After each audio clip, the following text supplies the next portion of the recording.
tell me, in your opinion, what is the outlook for the African mining sector in 29? And based on that answer, what are the lessons learned from 2018? So 2019 is going to be an interesting year, predominantly because of the elections. The build-up to the elections, particularly the next 3 months, are going to be fairly interesting.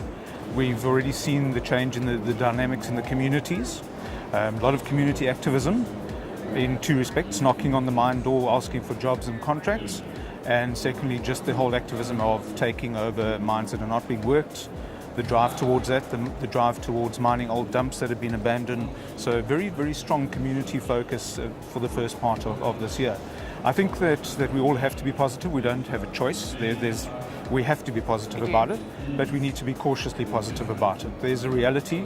I think from a regulatory point of view, we have some certainty now in the Charter, and that will be a 2 to 3 year certainty at this stage. But we can't sit back and believe that it's going to be like that forever. There will be further versions of the Charter. There will be changes that are required to the MPRDA. So regulatory environment, probably we need to be realistic about that and see how that changes over the next couple of years, certainly as something.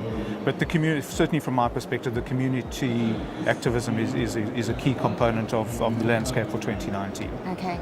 And linking back to the second half of my question, what are some of the lessons the mining industry can learn from 2018? The biggest lesson is we can't do anything that we did in 2018. Okay. We can't stand still. We really need to move forward. Big ticket items changing from 2018 to 2019. The acknowledgement that innovation is critical, efficiencies are critical. Mining is too expensive if you're not efficient. So the whole Internet of Things, artificial intelligence, mechanization, all the way to automation. We didn't get that completely right in 2018. And then, of course, the mine fatalities are always a concern. And even though, and I say this in that context, it was 84 people that didn't go home in 2018, we can't have a repeat of that in 2019. Okay. Warren, let's talk a little bit about the political and regulatory environment in the African mining sector. Broadly speaking, South Africa is still relatively far ahead from a regulatory perspective, in the sense that our legislative structure is relatively good. We have a working court system that interprets and applies the mining laws. And although some of the recent judgments, particularly the land judgments and what is going around there, might lead people to question, but we're still relatively far ahead. We're seeing changes in other countries. The DRC was an example where they changed the code. That was viewed positively to start off with, but obviously it hasn't worked out that way. Correct.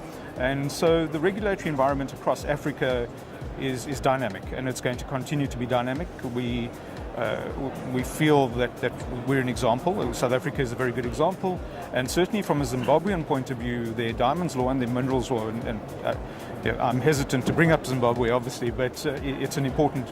They were looking to South Africa and using South Africa's legislation as a basis for it, and I think that's a good indication for us. But the environment is problematic across Africa at the moment. It's dynamic because of politics. It's dynamic because of just so many factors that are playing a role, but we are still leading the way. Okay.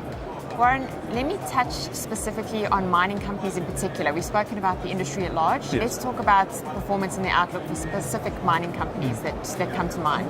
Again, if you're looking at South Africa, the industry is changing. We don't have those super mining companies of the past, those massive Anglo-Americans that controlled the whole spectrum. That is changing.